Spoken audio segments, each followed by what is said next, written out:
कहते हैं कि रात 2 बजे दुनिया की सबसे खामोश घड़ी होती है। ज़्यादातर लोग गहरी नींद में होते हैं और जो जाग रहे होते हैं वो अक्सर पछताते हैं, क्योंकि उसी समय कुछ चीज़ें ऐसी भी जागती हैं जिन्हें जागना नहीं चाहिए। ये कहानी है रोहन की। रोहन मुंबई की भीड़-भाड़ से दूर एक छोटे से कस्बे में अपने पुराने घर में अकेला रहता था। घर उसके दादा का था, बहुत पुराना, चारों तरफ पेड़ और पीछे एक घना जंगल। लेकिन उस घर के बारे में एक अजीब बात थी। हर रात ठीक 2 बजे दरवाजे पर दस्तक होती थी। उस रात बारिश हो रही थी। रोहन अपने कमरे में लैपटॉप पर काम कर रहा था। अचानक ठक ठक ठक दरवाजे पर दस्तक हुई। रोहन ने घड़ी देखी, 2 AM। वो चौंका। इतनी रात को कौन हो सकता है? वो धीरे धीरे दरवाजे तक गया, लेकिन जैसे ही दरवाजा खोला, बाहर कोई नहीं था। बस खाली सड़क, ठंडी हवा और दूर कहीं कुत्तों के भौंकने की आवाज। रोहन ने सोचा शायद भ्रम होगा, लेकिन जैसे ही वो दरवाजा बंद करके अंदर आया, उसे लगा जैसे कोई उसे पीछे से देख रहा हो। अगली रात रोहन ने सोचा कि आज वो जाग कर देखेगा कि सच में कौन आता है। घड़ी ने जैसे ही 2 बजाए, फिर वही आवाज, ठक ठक ठक। इस बार दस्तक ज्यादा तेज थी। रोहन ने हिम्मत करके दरवाजा खोला और इस बार वहां एक आदमी खड़ा था, भीगा हुआ, चेहरा आधा अंधेरे में, आंखें अजीब सी खाली। उसने धीमी आवाज में कहा, मुझे अंदर आने दोगे? रोहन थोड़ी देर हिचका, फिर इंसानियत के नाते उसे अंदर आने दिया। लेकिन उस आदमी के अंदर आते ही घर का माहौल अचानक ठंडा हो गया। उस आदमी ने अपना नाम बताया, विक्रम। वो सोफे पर बैठ गया, लेकिन उसकी हरकतें बहुत अजीब थीं। वो घर को ऐसे देख रहा था जैसे वो इस घर को पहले से जानता हो। विक्रम बोला, तुम यहाँ अकेले रहते हो? रोहन ने कहा, हाँ। विक्रम हल्का सा मुस्कुराया, अकेले? उसकी मुस्कान बहुत अजीब थी। फिर अचानक उसने पूछा, ऊपर वाला कमरा अभी भी बंद है क्या? रोहन चौंक गया।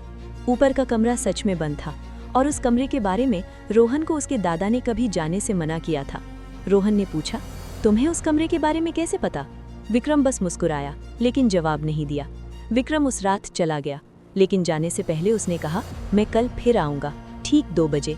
रोहन को ये बात अजीब लगी, लेकिन असली डर तब शुरू हुआ जब अगले दिन रोहन ने पड़ोस के बूढ़े शर्मा जी से उस आदमी के बारे में पूछा। शर्मा जी का चेहरा अचानक पीला पड़ गया। उन्होंने धीरे से कहा, उसका नाम फिर से मत लेना। रोहन ने पूछा, क्यों? शर्मा जी ने कांपती आवाज में कहा, विक्रम 20 साल पहले मर चुका है। उस रात रोहन सो नहीं पाया, लेकिन 2 बजे फिर वही दस्तक, ठक ठक ठक। रोहन का दिल जोर से धड़कने लगा, लेकिन इस बार जब उसने दरवाजा खोला, विक्रम वहां पहले से खड़ा था और इस बार उसकी आंखें पूरी तरह काली थीं। विक्रम धीरे से बोला, तुम्हें सच जानना है? रोहन चुप रहा। विक्रम बोला, 20 साल पहले इसी घर में एक हत्या हुई थी और उस हत्या का गवाह। वो रुक गया, फिर रोहन की आंखों में देखते हुए बोला, तुम्हारे दादा थे। रोहन के शरीर में सिहरन दौड़ गई। विक्रम ने ऊपर के बंद कमरे की तरफ इशारा किया, सच वहां छुपा है। रोहन धीरे धीरे सीढ़ियां चढ़ा। उसने पुराने कमरे का दरवाजा खोला। अंदर धूल, पुराने सामान और एक लकड़ी का संदूक।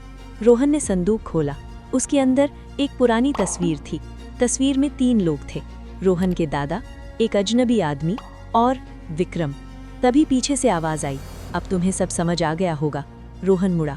विक्रम दरवाजे पर खड़ा था। विक्रम बोला, तुम्हारे दादा ने मुझे मारा था और मेरी लाश इसी घर में छुपाई थी। रोहन डर से कांपने लगा, लेकिन तभी विक्रम ने धीरे से कहा, लेकिन असली कहानी अभी बाकी है। उसने आईने की तरफ इशारा किया। रोहन ने आईने में देखा और उसकी सांस रुक गई। आईने में विक्रम नहीं था, लेकिन उसके पीछे एक और आकृति खड़ी थी। वो आकृति बिल्कुल रोहन जैसी थी। विक्रम बोला, मैं तुम्हारे दादा से बदला लेने आया था, लेकिन तुम्हें देखकर मुझे सच पता चला। रोहन कांपते हुए बोला, कौन सा सच? विक्रम धीरे से बोला, तुम रोहन नहीं हो, तुम वही हो जिसने मुझे मारा था। तुम्हारे दादा ने तुम्हारी यादें बदल दी थीं। अचानक रोहन के दिमाग में अजीब अजीब यादें चमकने लगी। खून, लड़ाई, चीखें और फिर एक हत्या। रोहन घुटनों पर गिर गया। विक्रम मुस्कुराया, अब याद आ गया, तुम्हारी सजा अभी खत्म नहीं हुई।